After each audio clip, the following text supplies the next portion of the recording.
You are the one everyone turns to for help. You heal their wounds.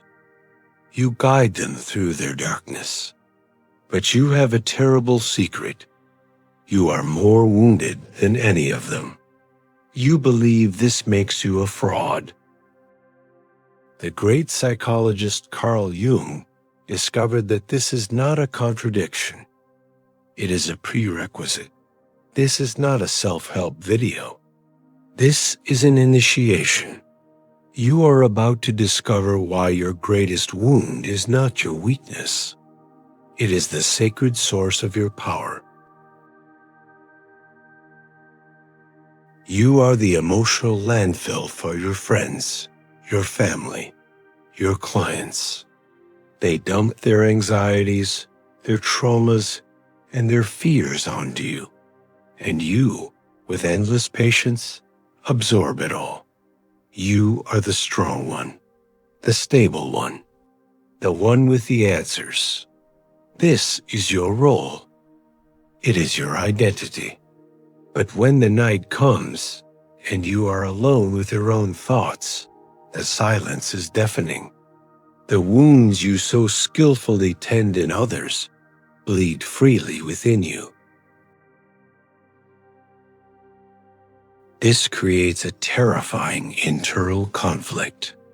You feel like an imposter, a hypocrite.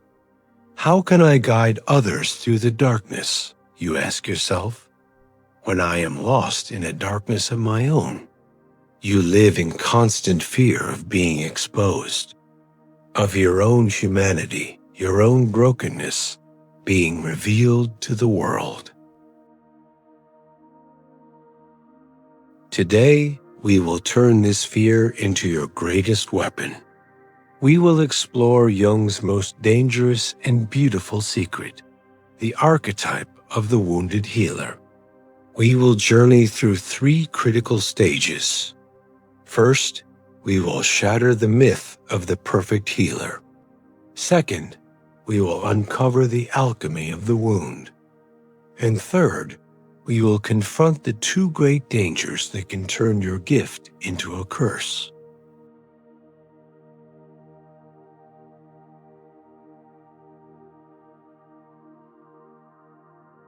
The hidden enemy you have been fighting is not your wound. It is an illusion, an impossible ideal. It is the myth of the perfect healer. Our culture has sold us a fantasy image of the guide, the guru, the therapist. He is a figure of flawless serenity. He sits on a mountaintop, untouched by the chaos of the world. He is never triggered.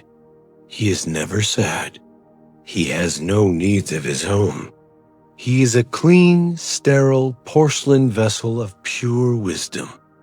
And you have been killing yourself trying to become this statue. This myth is a weapon of mass psychological destruction. It creates an impossible standard that ensures you will always feel like a failure. It forces you to build a perfect mask, a persona of absolute stability, which consumes all your energy to maintain. It creates a terrifying distance between you and the very people you are trying to help, because you are pretending to be a different species of human. You are pretending to be a god.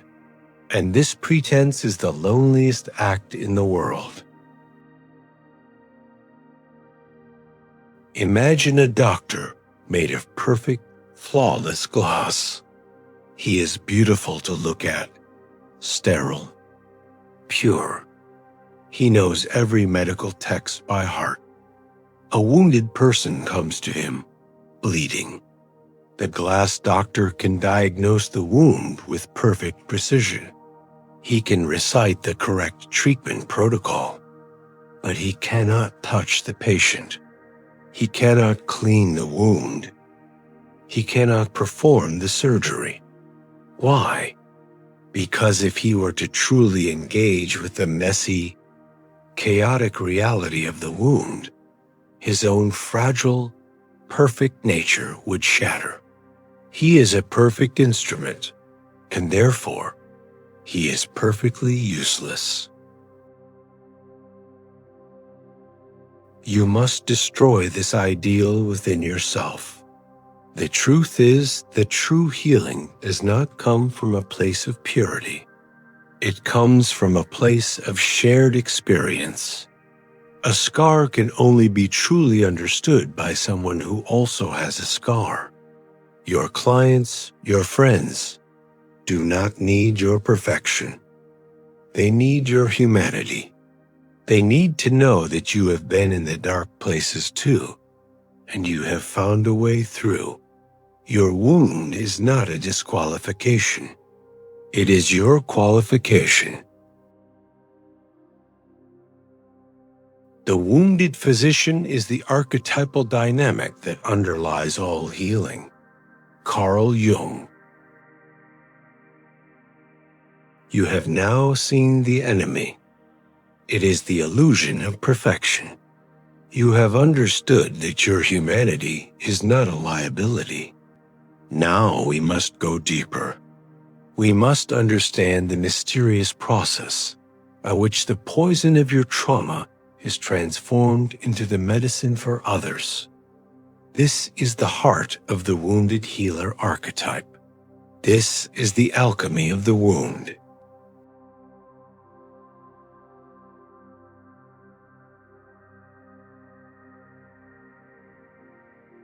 A wound is not an absence.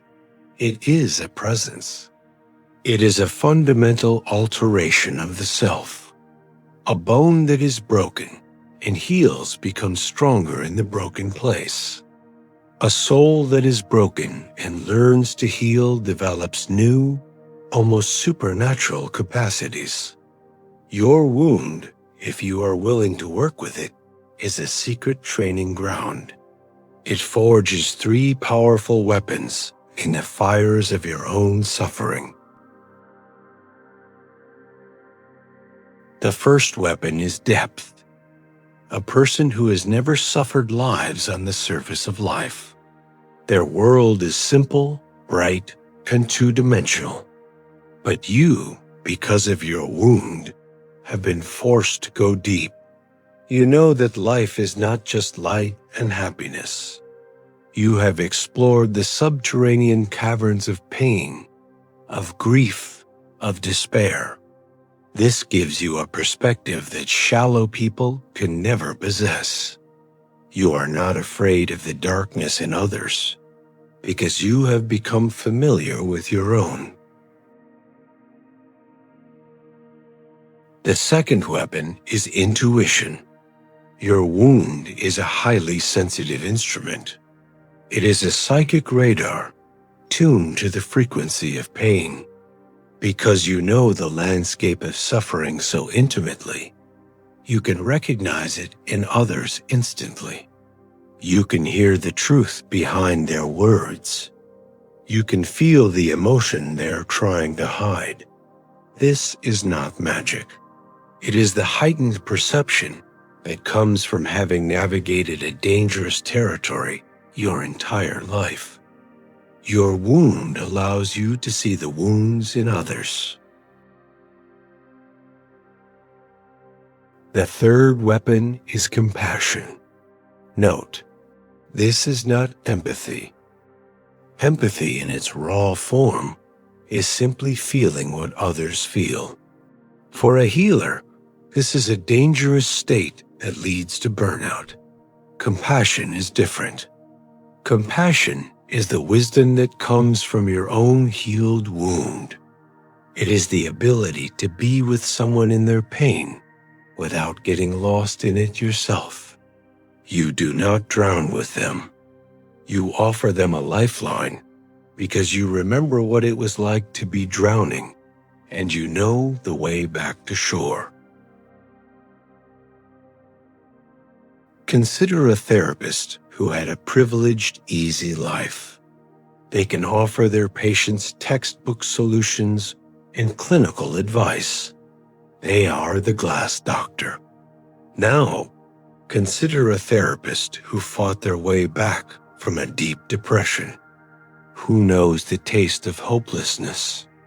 When a depressed patient sits before them, they do not just hear the words, they feel the weight.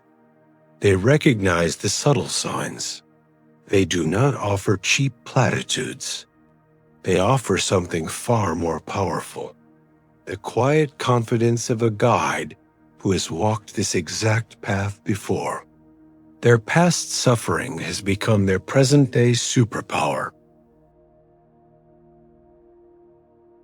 To activate this alchemy, you must transmute the poison.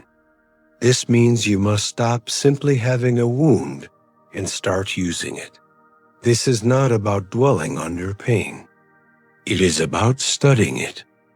Your mission is to become the world's foremost scholar on your own specific trauma. Journal about it. Meditate on it. Understand its triggers, its patterns, its lessons. You are not reopening the wound to make it bleed. You are analyzing the scar tissue to understand how you survived. You are extracting the wisdom from the pain. You are beginning to see your deepest shame as your greatest asset. You are an alchemist, turning lead into gold. This is the secret knowledge that separates the true healer from the mere technician. If you are ready to accept that your wound is your qualification, write, "My scars are my map," in the comments. Let's see how many guides are in this room. You have shattered the myth of the perfect healer. You understand the alchemy by which your wound becomes your power. You are now in possession of a dangerous knowledge. And like any great power, it comes with great dangers. The final stage of this initiation is to understand the two great traps that can cause the wounded healer to destroy themselves and others.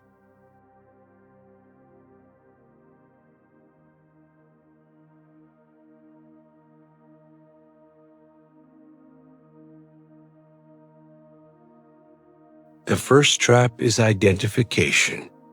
The role of the helper feels good. It gives you a sense of purpose.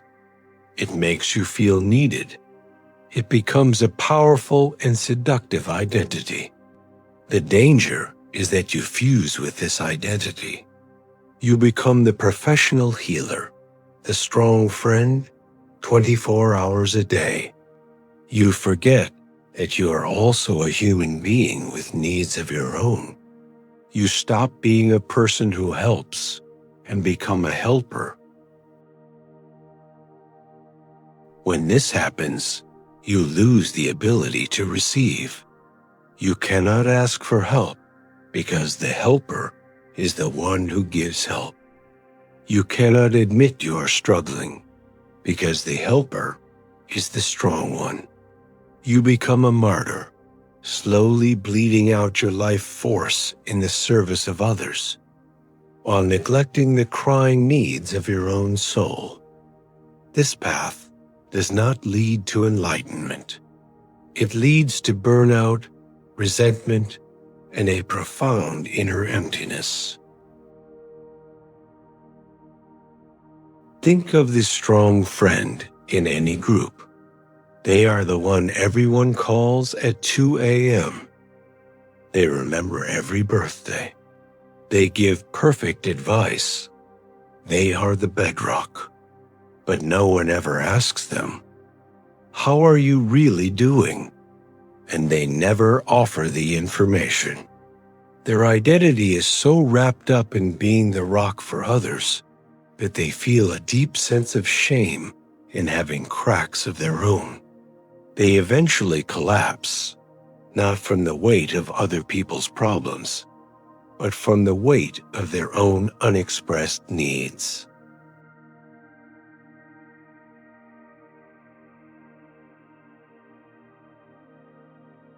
The second and more insidious trap is avoidance. Helping others can become the most noble and socially acceptable form of escapism. Focusing on the chaos in someone else's life is a brilliant strategy for avoiding the chaos in your own.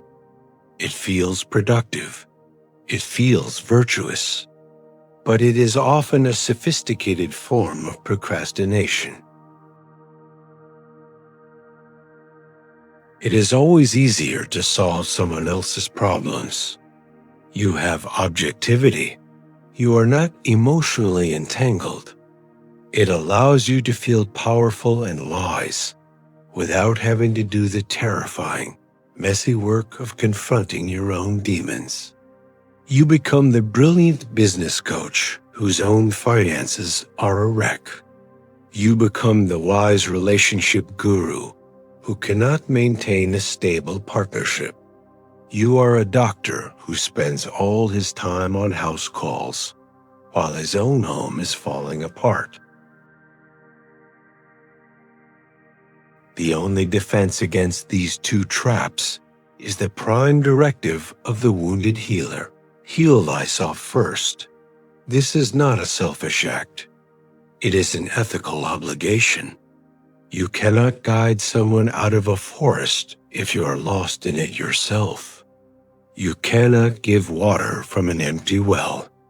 Your primary responsibility is not to your clients, your friends, or your family. It is to the stewardship of your own wound. You must dedicate as much time, energy, and compassion to your own healing as you do to the healing of others. Your self-care is not a luxury. It is the very foundation of your work. You have carried your wound like a secret shame, a proof of your fraudulence. You feared that if anyone saw it, your authority to help would be revoked. But you have been looking at it all wrong. The wound is not a contradiction to your calling. It is the source of it. The great liberating truth is this: you do not heal others despite your wound. You heal others through your wound. It is the very instrument of your art. You are an alchemist, a guide, a wounded healer. It is time to fully claim this identity. This is your new code. Destroy the idol of perfection. Embrace your humanity. Your scars are your credentials. Study your wound. Become the world's expert on your own pain. Transmute it into wisdom and compassion. Prioritize your own healing. Make your self-care a sacred, non-negotiable duty. You are your most important client. The world is full of glass doctors, flawless and fragile. It does not need another one. It needs you. It needs your depth, your intuition, your compassion. It needs your scars. Stop apologizing for your wound. It is time to see it for what it is: a sacred contract, a source of power, a gift. The question is no longer whether you are worthy to heal. The only question is, are you brave enough to heal yourself? If you are ready to embrace the power of your sacred wound, write, "I am the wounded healer," in the comments below. Welcome to your true calling. Subscribe to the Thinker's Codex. Your training has just begun.